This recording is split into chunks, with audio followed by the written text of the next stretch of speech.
So I think that when you're talking about the right to resist, um, we debated including that in our manifesto, and I wanted to, but then I realized like organizations like the Muslim Students Association being signed on to a coalition that explicitly says something about the right to resist after October 7th might endanger them, especially because they were the ones who were doxxed. SJP wasn't even doxxed.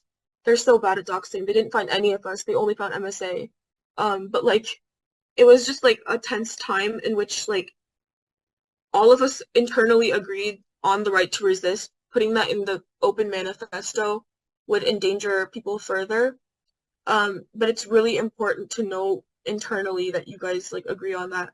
And honestly, if I could go back, I might have added it if because I think that like with the coalition, I underestimated how much support that would provide us to be like more radical openly.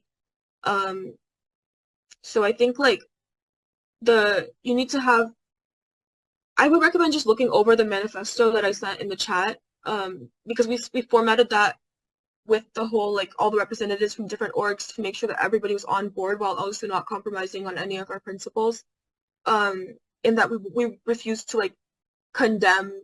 I also there was one thing that came up when we were discussing was talking about from the river to the sea, because Zionists at our school or in general have been trying to tell us that that's anti-Semitic or like calling for genocide, and some people wanted to like address that in the manifesto and be like, no, it's not about this, it's about like call for liberation, but I didn't want to do that specifically because I'm the one who insisted on using from the river to the sea in our protests, and I don't believe that we should like have to respond to Zionist frameworks in our manifesto because our manifesto is proactive, not reactive, right?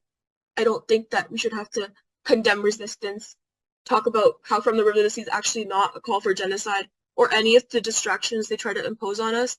I think the manifesto should be an outline of our values as opposed to like a rebuttal to what they impose on us.